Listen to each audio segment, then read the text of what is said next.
నమస్కారం. C news వార్తలకు స్వాగతం. నేను తేజస్వి. ముందుగా ముఖ్యాంశాలు. కనుమరుగైన గ్రామీణ క్రీడా కబడ్డీ పూర్వ వైభవం రావడం ఆనందంగా ఉందన్న ఎమ్మెల్యే అజయ్ కుమార్. ఖమ్మంలో రాష్ట్ర స్థాయి క్రీడలు ప్రారంభం.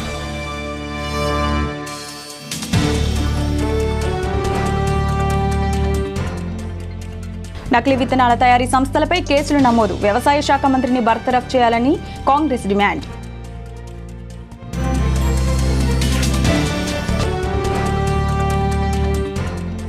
జిల్లాల విభజన ప్రక్రియ ముగిశాక తొలిసారి కలెక్టర్ పరిశీలన. అధికారుల వివరాలు అడిగి తెలుసుకున్న కలెక్టర్. వార్తల్లోని వివరాలు. రాష్ట్ర స్థాయి కబడ్డీ పోటీలు ఖమ్మంలో రెండో రోజు కొనసాగుతున్నాయి. మహిళా పురుషుల విభాగాల్లో ఈ పోటీలు జరుగుతున్నాయి. రాష్ట్రంలోని అన్ని జిల్లాల నుంచి క్రీడాకారులు తరలివచ్చారు. కనుమరుగవుతున్న గ్రామీణ క్రీడా కబడ్డీ మళ్లీ ఆదరణ రావడం ఆనందంగా ఉందని ఎమ్మెల్యే పువ్వాడ అజయ్ కుమార్ అన్నారు.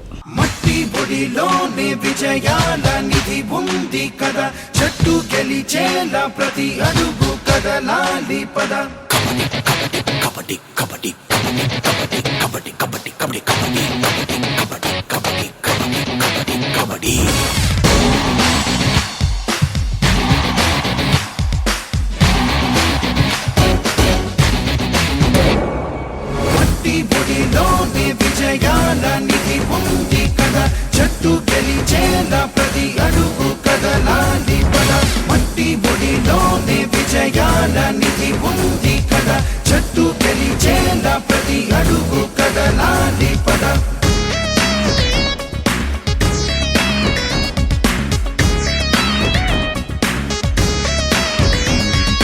నిప్పై రగలాలోయ్, నువ్వు నింగికి ఎగరాలోయ్. గెలుపే నీ దవగా ఒక యుద్ధం జరగాలోయ్. ప్రతి దిక్కు తూర్పు కాగా ఉదయించర సూర్యుడిలాగా, ప్రతి ఓటమి పాఠం కాగా ఎదగాలిర వృక్షం లాగా. కబడ్డీ కబడ్డీ కబడ్డీ కబడ్డీ కబడ్డీ కబడ్డీ కబడ్డీ కబడ్డీ కబడ్డీ కబడ్డీ కబడ్డీ కబడ్డీ కబడ్డీ కబడ్డీ. నిప్పై రగలాలోయ్, నువ్వు నింగికి ఎగరాలోయ్. గెలుపే నీ దవగా ఒక యుద్ధం జరగాలోయ్.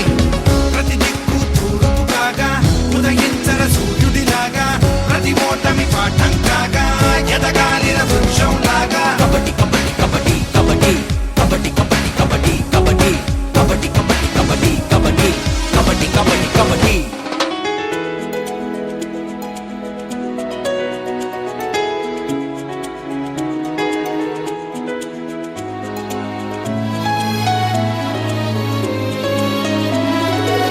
నినుగన్నా నేల తల్లి రుణమును తీర్చు, నీ నుదుటి రాతను నువ్వే అనువుగా మార్చు. నీతో నీకే సమరం కాదా నీ తొలి విజయం, పడుతూనే సూకెరటం చేరేనయ్యో వీరం. మట్టి బొడిలోనే విజయాల నిధి ఉంది కదా, చెట్టు గెలిచేలా ప్రతి అడుగు కదలాలి పద. మట్టి బొడిలోనే విజయాల నిధి ఉంది కదా, చెట్టు గెలిచేలా ప్రతి అడుగు కదలాలి పద.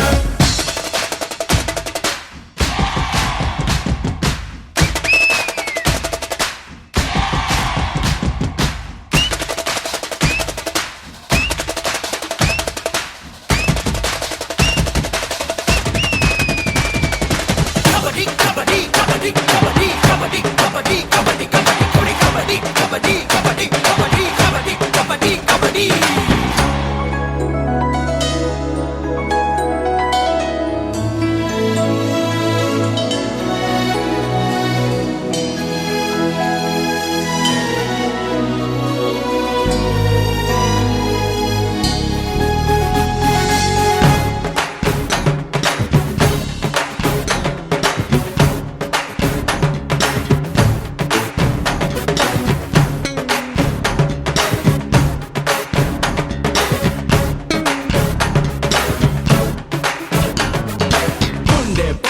కబడ్డీ కబడ్డీ మట్టి ఆట కబడ్డీ కబడ్డీ. ఆకలి దప్పులు కబడ్డీ కబడ్డీ, అందరి మెప్పులు కబడ్డీ కబడ్డీ. మటలోన కబడ్డీ కబడ్డీ, చేతల్లోన కబడ్డీ కబడ్డీ.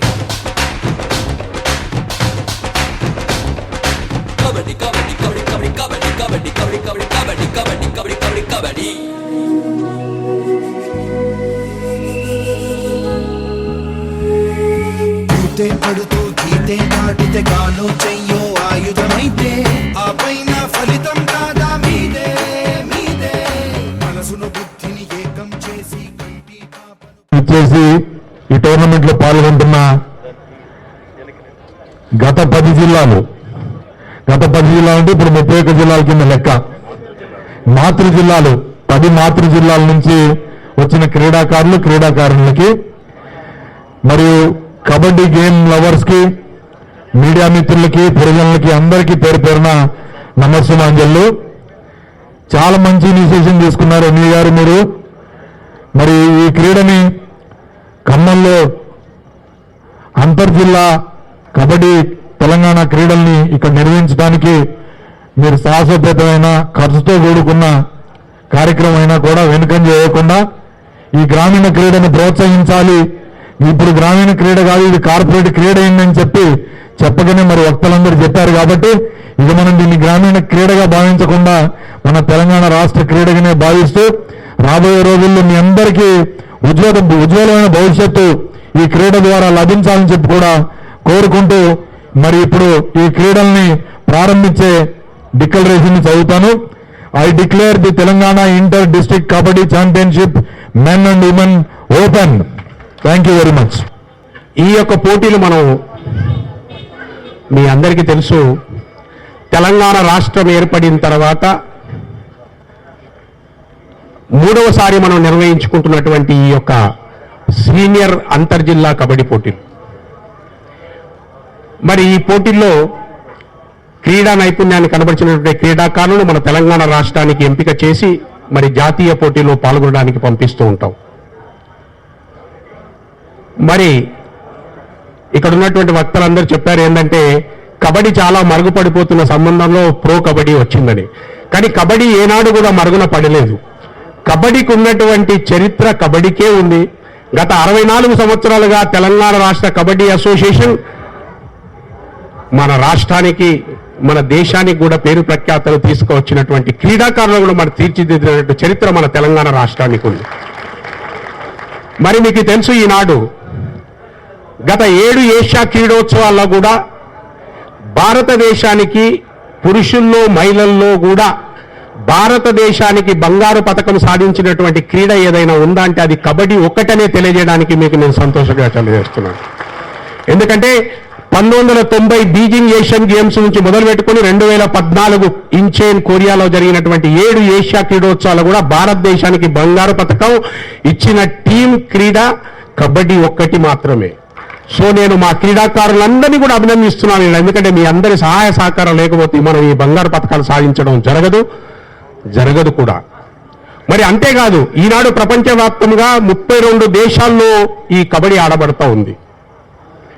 ఒకనాడు గ్రామీణ క్రీడ, భారతదేశం యందు పుట్టినటువంటి ఈ కబడ్డీ క్రీడ ఈనాడు 7 సముద్రాలు దాటి ప్రపంచవ్యాప్తంగా 32 దేశాల్లో ఆడబడుతున్నటువంటి ఈ క్రీడ మీరు చూసుంటారు. మొన్న ఈ మధ్య 2014 నుంచి ప్రారంభమైనటువంటి ప్రో కబడ్డీ ఈనాడు 152 దేశాల్లో ప్రత్యక్ష ప్రసారం వస్తుంది. అంటే ప్రపంచవ్యాప్తంగా 152 దేశాలు మన కబడ్డీ ఆటను వీక్షిస్తున్నారు. మరి మీరు చూస్తున్నారు, ఇప్పుడు జరుగుతున్నటువంటి అహ్మదాబాద్లో ఏదైతే వరల్డ్ కప్ కబడ్డీ జరుగుతుందో అందులో అమెరికా, ఆస్ట్రేలియా, పోలాండ్, అర్జెంటీనా అంటే పెద్ద పెద్ద దేశాలు, ఇరాన్ అంటే ఏంటంటే ఈనాడు మన భారతదేశ క్రీడైనటువంటి ఈ కబడ్డీని ప్రపంచవ్యాప్తంగా కూడా ఆడడానికి ముందుకు వస్తూ ఉన్నారు. కాబట్టి మన క్రీడాకారులందరూ కూడా రాబోయే కాలంలో ఎంతో మంచి భవిష్యత్తు ఉందని కూడా నేను తెలియజేస్తాను. జిల్లాల విభజన ప్రక్రియ ముగిసిన అనంతరం ఖమ్మం కలెక్టరేట్లో ఉద్యోగులు బాధ్యతాయుతంగా విధులు నిర్వర్తించుకోవాలని కలెక్టర్ లోకేష్ కుమార్ సూచించారు. అనంతరం ఉద్యోగులతో మాట్లాడి వివరాలను తెలుసుకున్నారు. కలెక్టర్ వెంట జాయింట్ కలెక్టర్ వినయ్ కృష్ణ, పలు శాఖల అధికారులు ఉన్నారు.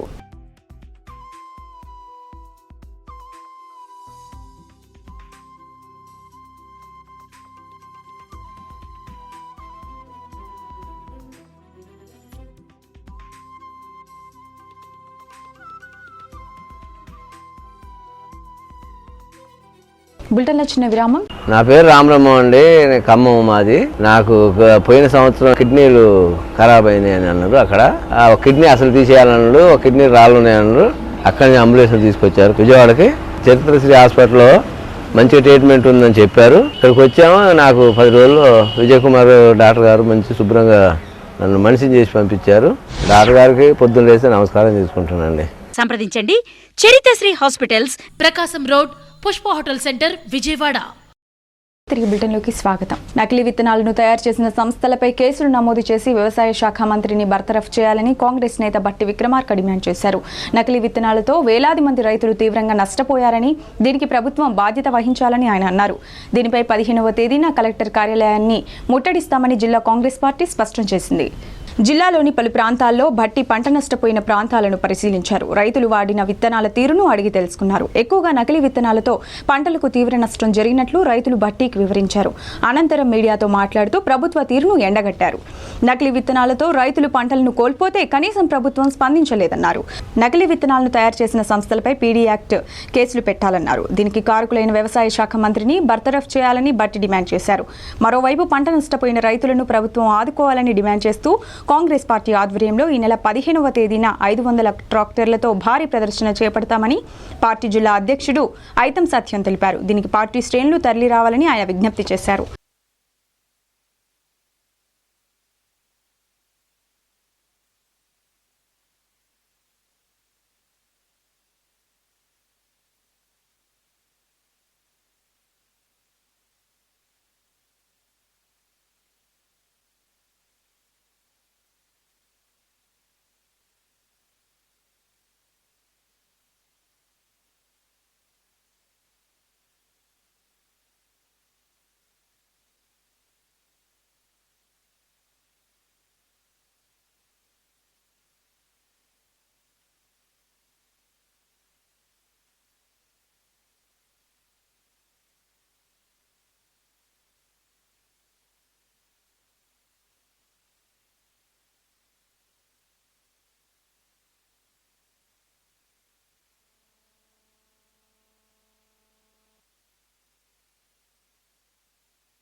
వాస్తవం 40-50 కాయలు రావాలి లెక్కకి.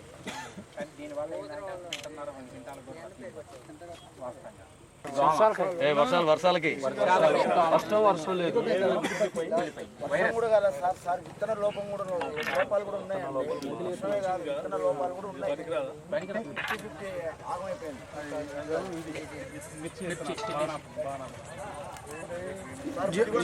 బాగా డ్యామేజ్ అయిపోయింది సార్.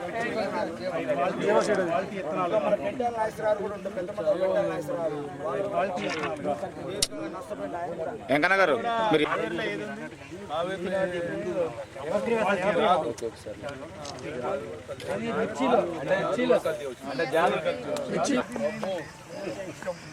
పోయిన సంవత్సరం జీవం అంటే బాగా పండింది.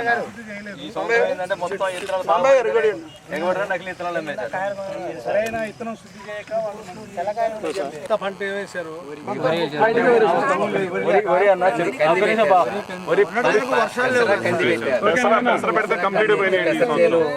వర్షాలు లేకప్పుడు పువ్వు అంటిపోయింది. ఇప్పుడు వరి వేసారా? వరి చెరువులో నీళ్లు ఉంది.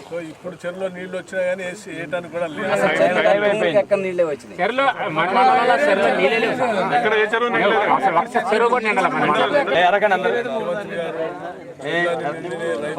బాగున్నాయి. మేకలు కోసుకుంటున్నారు. చెరువు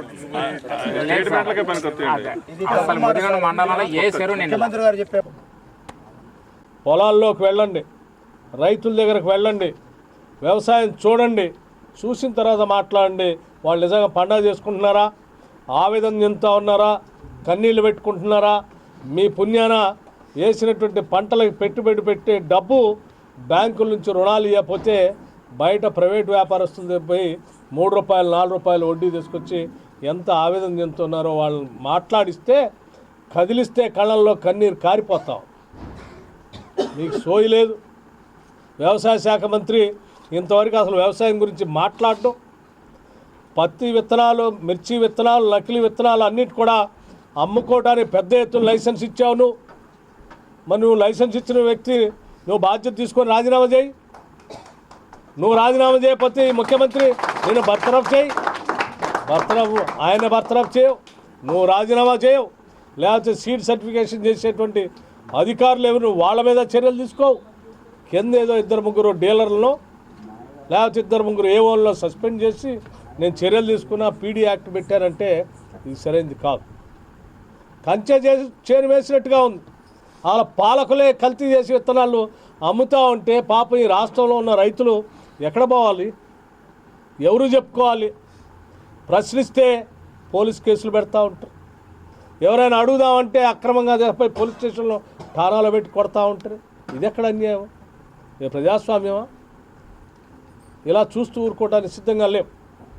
అన్ని మండలాలు తిరుగుతూ ఉన్నాం, అన్ని గ్రామాలు తిరుగుతూ ఉన్నాం, రైతుల ఆవేదన వింటున్నా ఉన్నాం, 3-4 రోజులు టైం ఇస్తూ ఉన్నాం. ఈ నష్టపోయినటువంటి మిర్చి రైతులందరికీ కూడా పంట నష్టపరిహారం చెల్లించాలి. పత్తి రైతులందరికీ పంట నష్టపరిహారం చెల్లించాలి.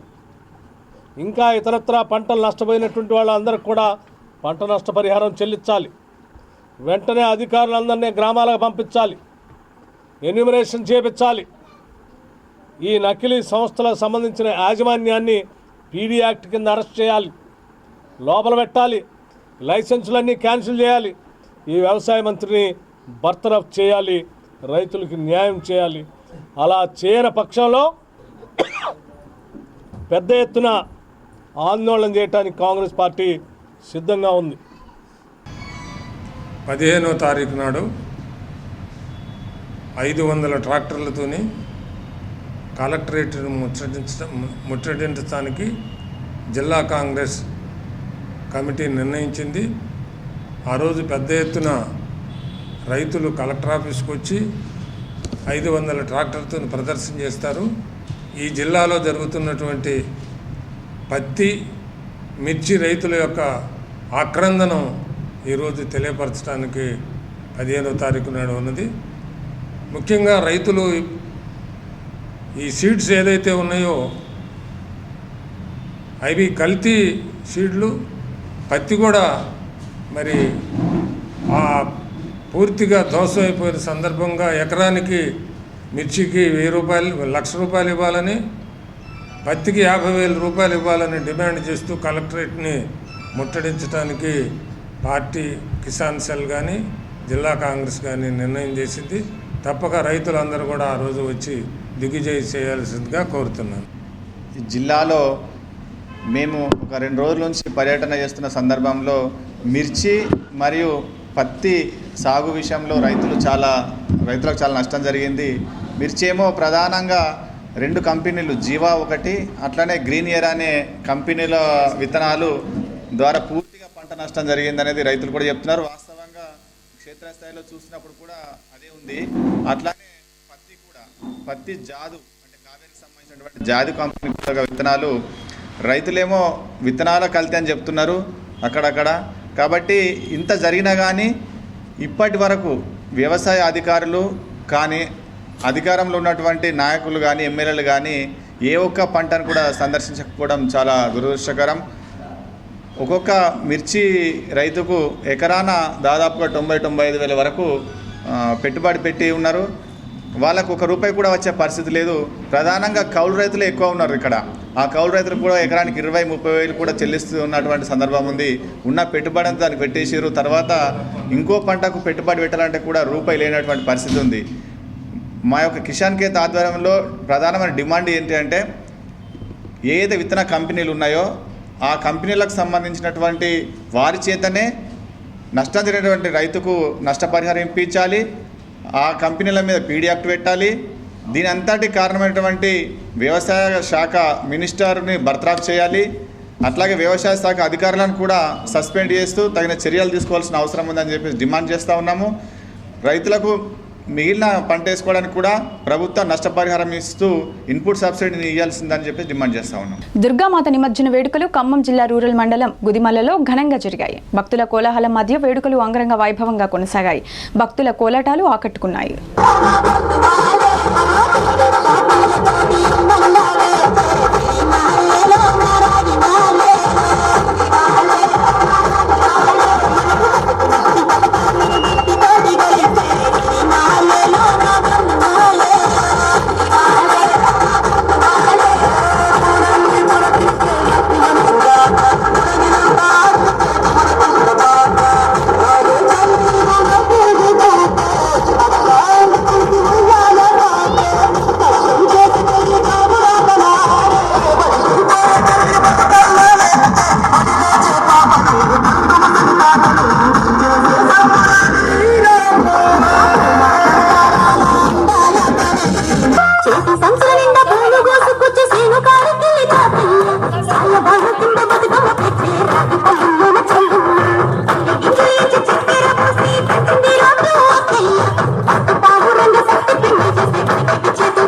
వార్తలు ముగించే ముందు ముఖ్యాంశాలు మరొకసారి. కనుమరుగైన గ్రామీణ క్రీడ కబడ్డీ పూర్వ వైభవం రావడం ఆనందంగా ఉందన్న ఎమ్మెల్యే అజయ్ కుమార్. ఖమ్మంలో రాష్ట్ర స్థాయి క్రీడలు ప్రారంభం.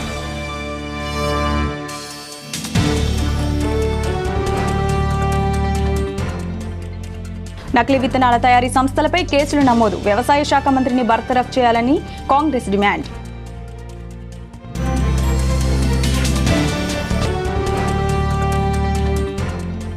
జిల్లాల విభజన ప్రక్రియ ముగిశాక తొలిసారి కలెక్టర్ పరిశీలన. అధికారుల వివరాలు అడిగి తెలుసుకున్న కలెక్టర్. ఈ వార్తలు ఇంతటితో సమాప్తం. తిరిగి ప్రసారమయ్యే సీ న్యూస్ వార్తల్లో మళ్ళీ కలుద్దాం. అంతవరకు సెలవు. నమస్కారం.